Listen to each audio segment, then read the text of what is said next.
Ok, entonces vamos a continuar con esta segunda parte de la clase de hoy. ¿Me escuchan bien? ¿Y está compartida la pantalla? Sí, profe. Sí, ok, perfecto. Entonces, ¿qué estoy haciendo hasta este momento? Estoy mostrándoles cómo se hacen las declaraciones directamente en el portal del CENIA y cómo se aplica toda la información que ustedes vieron en tributación 1. En este caso, entonces, vamos a pasar a mostrar cómo se hacen las declaraciones de una persona no asalariada. Ya habíamos hablado hace un momento de los asalariados, ahora vamos a trabajar con los no asalariados, con esas personas que no tienen un salario. ¿Qué significaría esto? ¿Cuál sería la diferencia entre un asalariado? A ver, vamos a tratar de ponerlos a pensar a ustedes y una persona no asalariada. ¿Qué diferencia hay para hacer la declaración? La primera es que cuando veíamos en las láminas La anteriores, planilla. teníamos que, Delia, Como que en la planillita que nos está mostrando tenemos que seleccionar de dónde proviene el dinero, por alguna manera, exacto, sea asalariado o exacto. no, y se desglosa un montón de preguntas más o menos. Pero más allá de Delia, para ser más puntual, la diferencia entonces es que hay una sola fuente de ingresos. Hablamos de un ejemplo, creo que de una enfermera y decíamos que máximo pues había 3 ingresos, pero que sumábamos esas 3 cositas y ya teníamos el monto total de lo que eran los salarios, ¿sí? Lo que era el ingreso como que correspondía anualmente. Eso era lo que hacíamos en la clase pasada. Cuando hablamos de no asalariado, vamos a tener de repente la posibilidad de que le vamos a hacer la declaración a una persona que tenga un fondo de comercio o a una persona que tenga lo que llamamos una firma personal. Significa que esa persona factura, que esa persona lleva inventario, que esa persona tiene toda una operatividad dentro de esa organización empresarial a título personal, pero lleva una organización y que eso es lo que de una u otra forma vamos a presentar en la declaración de impuestos sobre la renta. Por lo tanto, la presentación de la información va a ser con mucho más contenido que la información que nosotros manejábamos en la declaración anterior. María Angie, cuénteme. Buenos días, profe. Buenos En días. caso de que la persona tenga más de una firma personal, Perfecto. ¿cómo sería en ese caso? Uy, María Angie, gracias por esa pregunta. Firmas personales. Mire, recordemos lo siguiente. Eso es una pregunta espectacular la que hace María Angie para aclarar muchas cosas. Toda persona natural, ¿sí? Ustedes vieron Derecho y Legislación Mercantil, pero no lo vieron conmigo. ¿Quién le dio? El profesor Utrera. Vera, Utrera, ok. Dentro del contexto de las organizaciones empresariales, nosotros tenemos que siempre tener claro cuándo se divide el patrimonio y cuándo no. Cuando ustedes crean una sociedad mercantil como una compañía anónima o una sociedad anónima, hay una división del patrimonio. Hay un patrimonio que corresponde a la empresa que están haciendo, que va a ser ahora una persona jurídica, y un patrimonio que corresponde a los accionistas, a esas personas que aportaron una parte de su patrimonio para crear una nueva figura jurídica, ¿ok? Y allí se hace un procedimiento de división. Significa entonces que si llega a haber una demanda o cualquier cosa y hay que responder, se responde por el patrimonio que tenga la empresa y no por el patrimonio personal de los accionistas. Eso es una de las cosas que tengo que aclarar, pero solamente funciona por las personas jurídicas. Ahora bien, cuando estamos hablando de personas naturales que se dedican al comercio, conforme a lo que establezca el Código de Comercio, eso puede darse. El Código de Comercio puede permitirle a una persona que se dedique al comercio. ¿Qué haces? Vas al registro mercantil y registras precisamente un fondo de comercio. Al registrarlo, ese fondo de comercio, en teoría debe colocar allí un capital, pero ese capital es referencial. No hay allí una división de patrimonio. ¿Por qué? Porque ese fondo de comercio es representado por ese mismo contribuyente. Vamos a suponer que ese contribuyente sea el profesor Jesús Abel Sequeda. Entonces va a ser representado por Jesús Abel Sequeda. Y puede pasar que ese señor quiera montar varios fondos de comercio. Ahí vamos entonces ya a empezar a darle respuesta a María Angie. O sea, yo creo un fondo de comercio, pongo el primer ejemplo, y allí voy a colocar una licorería. Y resulta de que mañana me pongo a ver y digo, uy, mire, ya va, aquello también da dinero, yo voy a montar un frigorífico. Entonces hago otro fondo de comercio y coloco un frigorífico y ese fondo de comercio tiene un registro aparte, tiene una denominación comercial aparte, y tiene una actividad y un objeto completamente diferente a la licorería. Y puede ser entonces que después ponga y revise y diga, no, yo quiero montar otra cosita y voy a colocar un bodegón o un supermercado. Vamos a diferenciarlo de licorería, un supermercado. Entonces tengo 3 fondos de comercio diferentes. ¿Qué quiere decir esto? Que tengo una sola persona, que es Jesús Abel Sequeda, con 3 registros de comercio en la cualidad de fondos de comercio, pero todos los 3 son acreditables a una misma persona. Puede suceder que los comerciantes, voy a colocar un ejemplo contrario, vayan y registren una compañía o una sociedad anónima, ¿sí? Y cualquiera de esas 2 tenga acciones en una licorería, acciones en un frigorífico y acciones en un supermercado. ¿Qué diferencia hay entre uno y el otro? Que en el caso de las sociedades mercantiles nace una persona jurídica para cada caso, una para la licorería, una para el frigorífico y una para el supermercado. Eso no va a pasar si lo hago con la figura de fondo de comercio, la persona natural, allí va a responder el mismo. Entonces, desde el contexto tributario, para comparar eso, desde el contexto tributario, cuando yo haga la declaración de impuestos sobre la renta, que es lo que estamos hablando, yo debo sumar todo lo que sucedió en la licorería, más todo lo que sucedió en el frigorífico, más todo lo que sucedió en el supermercado. Si eso es un fondo de comercio, o sea, que si no es un fondo de comercio, si es una compañía anónima cada una y la licorería es una compañía, el frigorífico es una compañía y el supermercado es una compañía, entonces ahí sí se va a declarar por separado. Por un lado la licorería, por otro lado el frigorífico y por otro lado el supermercado. Estoy tratando como más o menos de compararle una cosa con otra. La respuesta entonces para María Angie sería, ¿qué pasa cuando tengo más de una firma personal o más de un fondo de comercio? Todos esos fondos de comercio van a sumar y se va a hacer una sola declaración. Y esa sola declaración va a ser aplicable para los 3 fondos de comercio que tenga esa persona en su propiedad. ¿Dudas al respecto? No sé si quedó claro eso o debo aclararlo de alguna manera mejor. María Angie y todos los demás. Profe, pues me quedó claro. Entonces, así como se incluyen, se suman y se incluyen todos los ingresos, pasaría igual con los gastos y todo lo demás, ¿cierto? Se suman los ingresos y se suman los gastos, María Angie, y hay algo más. En el caso de los otros tributos, como el IVA, que también tiene lugar, o cualquier otra condición impositiva, va a pasar lo mismo, María Angie. Vamos a sumar todos los ingresos y ese contribuyente, si es en el materia de IVA, va a ser una sola declaración de IVA. Si es en materia de impuestos sobre renta, va a ser una declaración de impuestos sobre renta. Y esa sola declaración va a servir, María Angie, para los 3 lugares. Y hay algo más que quiero adicionar, María Angie. Puede pasar de que la licorería esté en San Cristóbal, el frigorífico esté en Táriba, ¿sí? Y el supermercado esté en San Antonio. Si vamos a hablar desde el contexto de patente, industria y comercio, que es el último tema y lo vamos a trabajar, usted a la alcaldía de San Cristóbal le va a pagar los ingresos por solamente la licorería.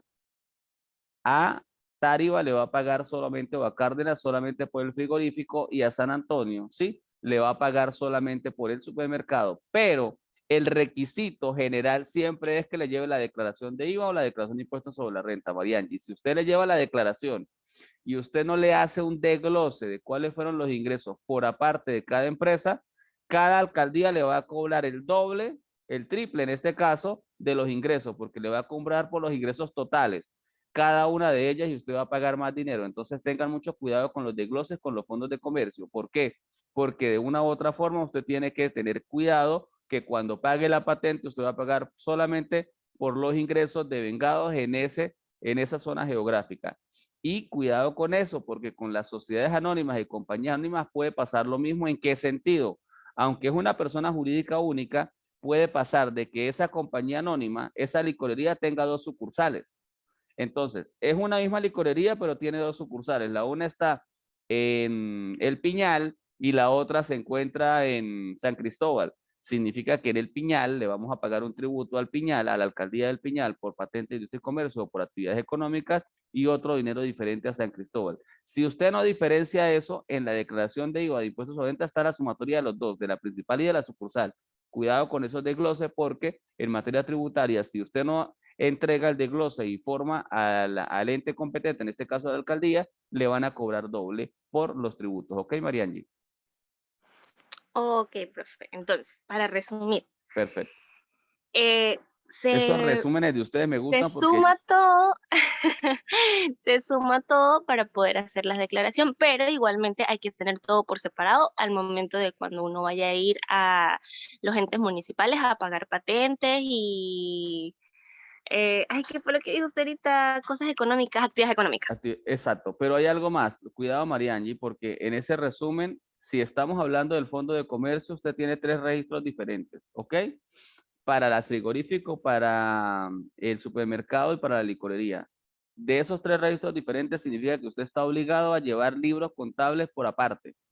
Entonces, usted va a llevar libro diario, libro mayor y libro de inventarios para la licorería, libro diario, libro mayor, libro de inventarios para el frigorífico y libro mayor y libro de inventarios para el supermercado. O sea, al final usted tiene que contabilizar todo por separado contablemente, pero tributariamente debe sumar todo, Mariangi. O sea, ahí está el detalle del cuento de las personas que hacen muchos fondos de comercio. Y créame que de eso hay muchísimas personas. Hay gente que lo único que crea son fondos de comercio, no quiere trabajar con compañías anónimas. Eso tiene su lado bueno y su lado malo, porque el momento de que los demanden, como iniciaba la explicación que le daba a usted, en el momento de que los demanden, responde por todo su patrimonio, o sea, responde por su casa, responde por sus casas, por sus carros, responde por su finca. No hay nada separado. Cuando es compañías anónimas, al menos usted diferencia el patrimonio personal del patrimonio de la empresa, y eso pues tiene algún sentido. ¿Por qué? Porque tiene un medio de alguna manera de protección que pueda generarse, ¿ok? Entonces, pues eso de todas maneras queda a disposición del contribuyente. Uno no sabe en qué momento pueda suceder algo y alguien dirá, no, pero ¿por qué me van a demandar si yo hago las cosas bien?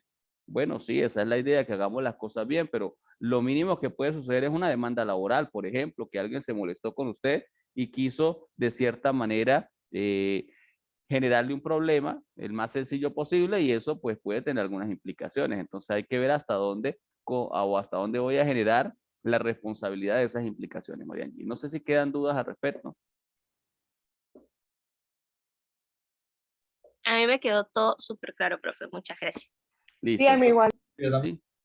Bien, entonces bien, vamos a continuar iniciando entonces con esta segunda parte que son los no asalariados y pasamos entonces la lámina. En esta lámina que ya se la había mostrado la vez pasada, recuerdan que yo se la mostré la vez pasada, era esta. ¿Se acuerdan que solamente estaba esta casilla para colocar los sueldos y salarios? ¿Sí lo recuerdan? En la clase pasada. Y colocamos el ejemplo de la enfermera. Bueno, ahora ya no se utiliza esta casilla, sino que inmediatamente cuando hagamos la declaración vamos a llegar acá. Y también habíamos explicado entonces que aquí en esta casilla vamos a tener que colocar el desglose de las actividades dependiendo de cómo fue la fuente de ingreso real a la organización empresarial. Y el Estado pide que se haga una clasificación de esos ingresos y que usted en esos ingresos o en esas ventas determine cuáles fueron por exportación, cuáles ventas pudieron haberse dado al sector público, cuáles ventas pudieron haberse dado al sector privado, porque las empresas pueden trabajar aunque sean privadas y dirigirse al sector público o al sector privado. Entonces, aquí en la declaración se va a pedir la diferencia de eso. ¿Qué les aconsejo yo a ustedes, muchachos? Entonces, dentro de las empresas, si ustedes quieren, cuando ustedes estén llevando la gerencia de una empresa, tengan como política agarrar esos ingresos y dividirlos dependiendo de cómo fueron, cómo se generaron. Vamos a poner un ejemplo, una clínica. Una clínica puede que tenga ingresos públicos por el sector público, por Seguros Horizonte, por ejemplo, que es el seguro creo que todavía de los militares, en fin, algún seguro que tenga alguna condición pública o tenga una condición privada del ingreso. Entonces, ahí tengo que siempre buscar la forma de tener detalles. Si yo no lo hago mes a mes para luego cuantificarlo anualmente, cuando llegue el cierre de ejercicio económico, usted va a tener que igualito tratar de determinar cuáles ingresos fueron de una forma y cuáles ingresos fueron de otra. Y sentarse usted a hacer eso para el cierre económico va a ser un dolor de cabeza. Entonces, es preferible que ustedes de una u otra forma lo tengan por aparte dentro de la política de trabajo. Claro que dentro de todos estos ingresos hay distintos tipos de empresas. Hay empresas de servicios, ¿sí? Como el caso de algunas personas que trabajan bajo la figura de honorarios profesionales. Hay empresas de servicios que tienen que ver con, colocaba el ejemplo la clase pasada, autolavados, servicios de mantenimiento, algunos de aire acondicionado, de equipos, neveras, bueno, cualquier cosa que se les pueda ocurrir.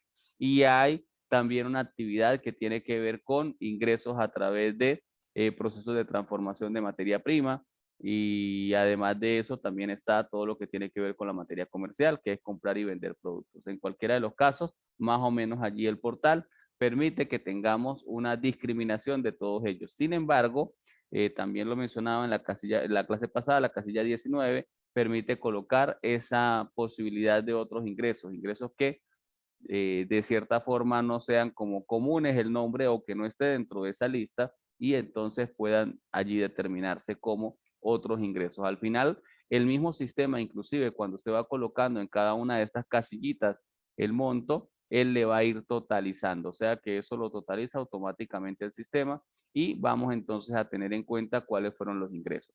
Si consideramos entonces la pregunta que hacía un momento Mariangi, tenemos que tener en cuenta que en ese ejemplo que pusimos, que teníamos 3 fondos de comercio para hacer una sola declaración de impuestos sobre la renta, tenemos que nosotros colocar aquí la información de las ventas al sector público, si fuera el caso, de los 3 registros, las del sector privado de los 3 registros, si hubieron exportaciones, las exportaciones de los 3 registros, si hay exportaciones en los 3.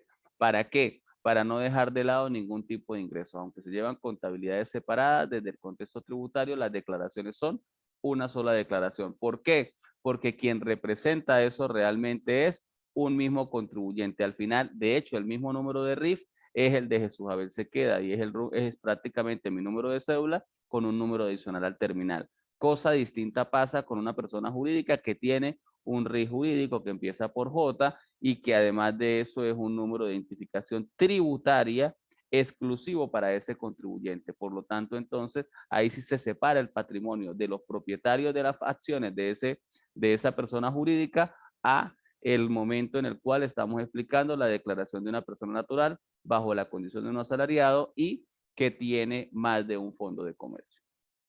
¿Dudas al respecto? Todo claro, profe. Sí, bien, exacto. Ok, entonces vamos a continuar. Aquí tenemos entonces, en el caso también de distintos tipos de empresas, si estamos hablando de una empresa manufacturera o una empresa comercial, siempre nosotros, el estado de resultados está conformado por los ingresos y luego vienen los costos. Aquí vamos a determinar esos costos de ventas. ¿Cómo se determinan los costos de venta?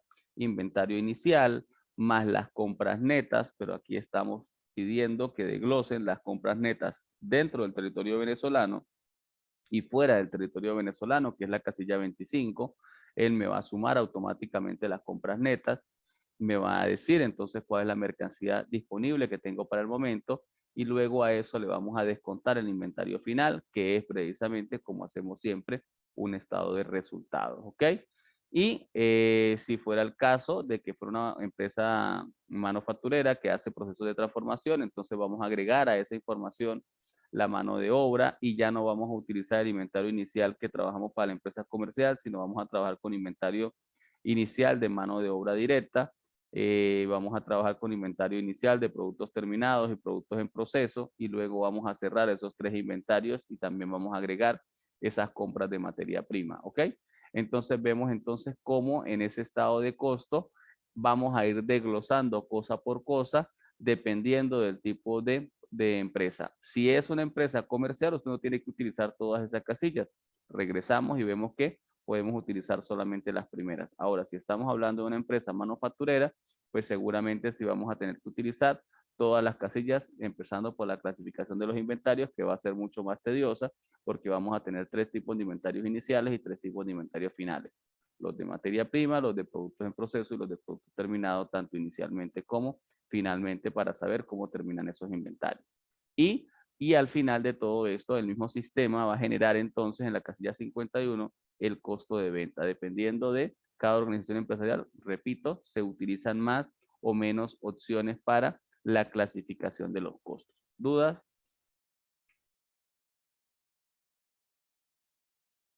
Nada, ¿sigo? Bien. Luego de eso, paso entonces a esta siguiente lámina que tiene que ver con los gastos. Recuerden que el estado de resultados es ingresos, costos y ahora sí los gastos, los que están realmente asociados a la operatividad.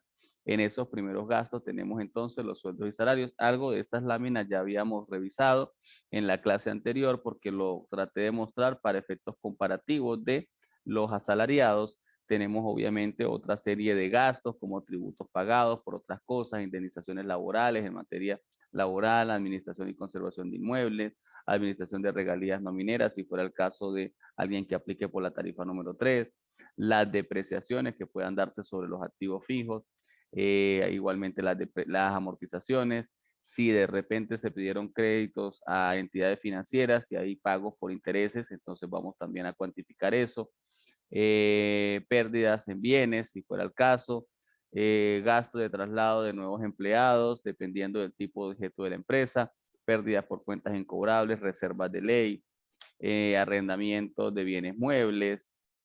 Tenemos también gastos de transporte, comisiones de intermediarios, comisiones varias, derechos de exhibición, regalías y participaciones anales en otras filiales o empresas, honorarios profesionales que hayamos cancelado, asistencia técnica o servicios tecnológicos. Muchos de esos tienen que ver con la retención en cuanto al decreto 1808. Seguramente a veces desglosa esto el CENIAT para que considere que la declaración que estamos haciendo de impuestos sobre la renta genere que usted discriminó todos esos gastos y luego revisa a ver si usted hizo la retención correspondiente mensualmente conforme al decreto de 1808, dependiendo del tipo de pago que usted realizó o el tipo de erogación de dinero o el tipo de gasto que usted realizó.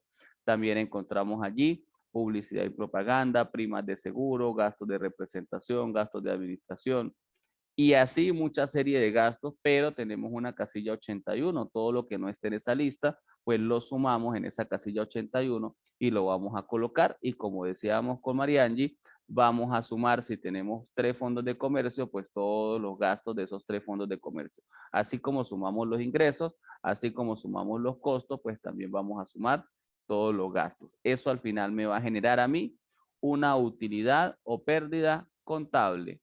Ojo, esa utilidad o pérdida contable tiene unos efectos que fue hasta donde llegó la profesora Betsy. Luego me toca a mí, a través de tributación 2, explicar todo lo que corresponde entonces a este ajuste por inflación fiscal.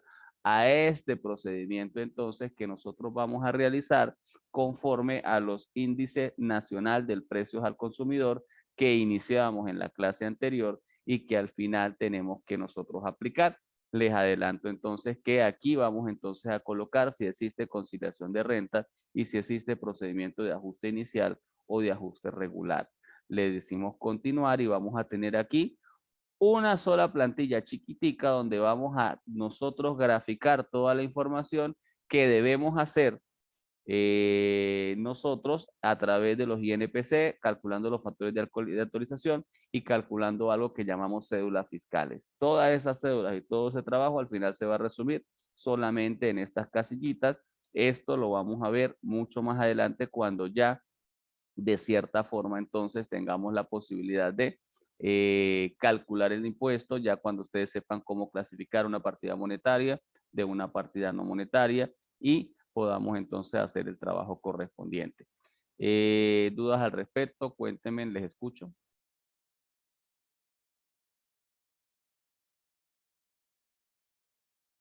¿Todo Por ahora claro? no, profe. Chévere.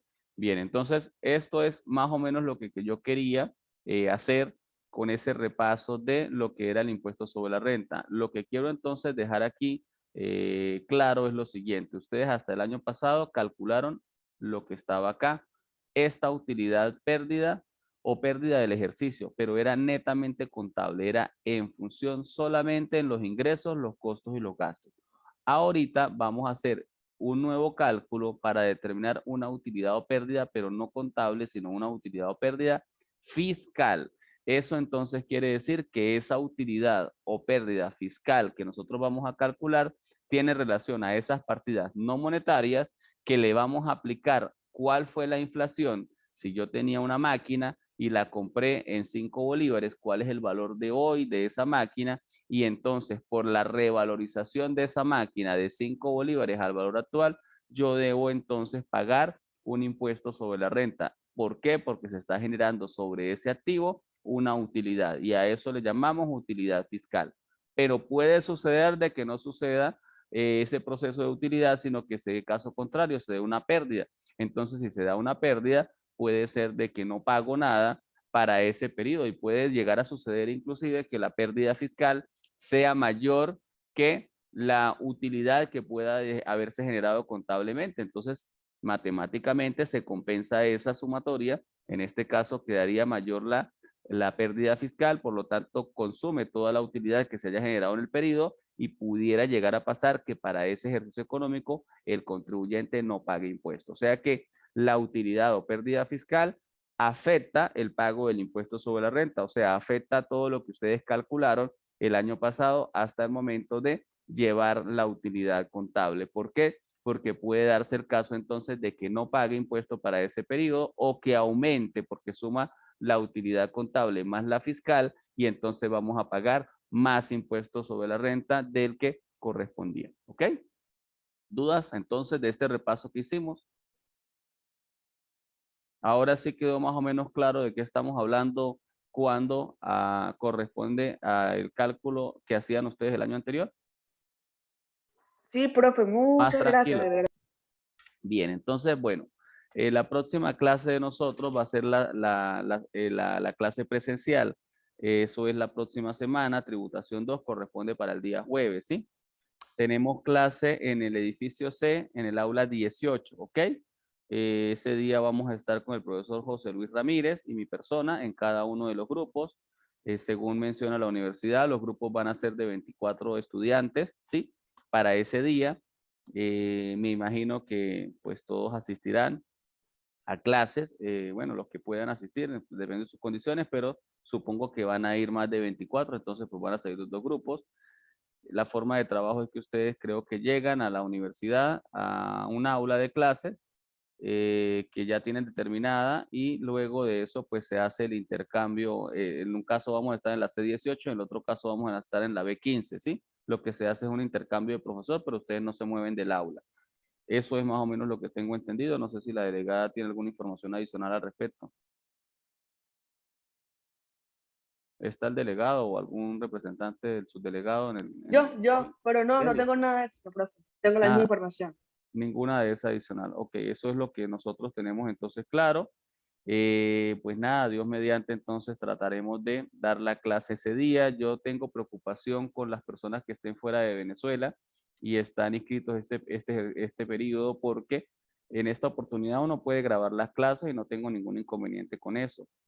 Pero, pero, en el caso de la clase presencial, pues sí ya dependerá de ustedes si quieren grabar. Yo no tengo ningún problema si quieren hacer alguna grabación de audio de la clase y si la quisieran montar también en el grupo, pues no tengo tampoco inconveniente con eso, pero ahí sí ya no me comprometo yo a hacer ningún tipo de grabación porque pues es un poco más complejo. Ya en clase, pues uno está como es habitualmente lo normal, cosa que ahora ya no va a ser normal, ahora casi que eso pasa a ser lo anormal, lo normal es esta clase a través de plataformas, pero esperemos entonces que lleguemos al día jueves, Dios mediante, y entonces tengamos ese primer encuentro, ¿sí?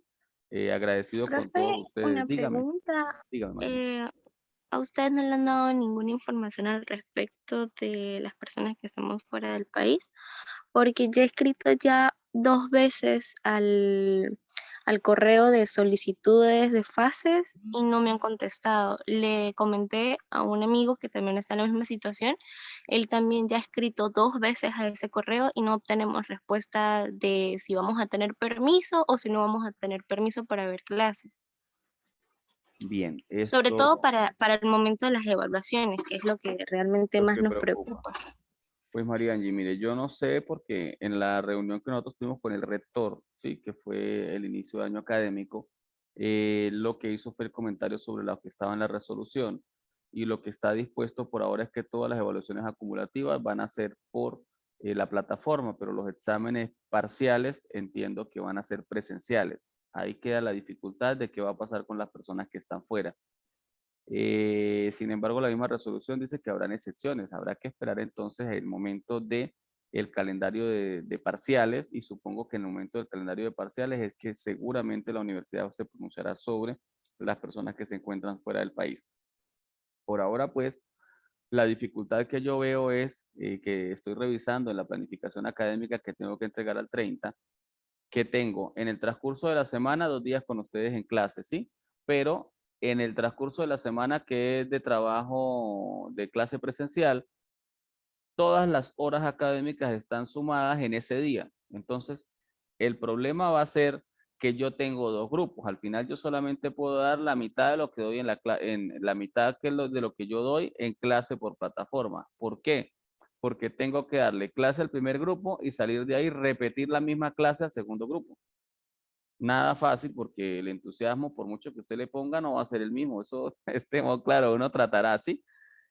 A veces, pues, si es la misma clase, pues al no estar en el mismo grupo, pues, si fuera un solo grupo, pues usted da todas las horas y es como si diera toda la semana de clase en un solo día, pero no va a ser el caso porque al final tengo que dividir. Entonces voy a ver cómo cuadro eso en el avance que voy a tener, porque va a ser como mucho más limitado esa semana, aunque sea presencial, por la cantidad de tiempo que vamos a emplear. Pero bueno, ya veremos cómo funciona eso. Ani, cuéntame. Profe, ¿pudiese pasar de que si somos 25 estudiantes entraríamos todos en un mismo salón de forma presencial? Pues esa pregunta me la hicieron ayer los muchachos. Yo le dije, yo lo que no quiero tener es problemas con la escuela. Ahora, lo que entiendo entonces, que si son 24 estudiantes los que están autorizados para un solo grupo, en el caso de ustedes, porque miren la cosa como cambia. Yo tengo en en legislación mercantil 50 estudiantes por grupo. Entonces, pues ahí no sé cómo es que la universidad está pensando, porque si es posible que yo tenga 50 por grupo, ¿sí? El día lunes con los chicos de legislación, ¿por qué entonces a ustedes los dividen de 24? O sea, no tiene lógica. Se supone entonces que puedo tener los mismos 50 que son en un solo grupo. ¿Sí es correcto, Ani? Para tratar de más o menos. Entonces, Sí, pues profe, yo lo que no entiendo. quiero es tener problemas con la universidad porque eso no me interesa. No sé qué está pensando la universidad ni cómo planificó eso. Pero me parece ilógico porque en el caso de que si ustedes son menos matrícula, se supone entonces que fácilmente los puedo tener en un solo grupo. ¿Para qué los dividimos?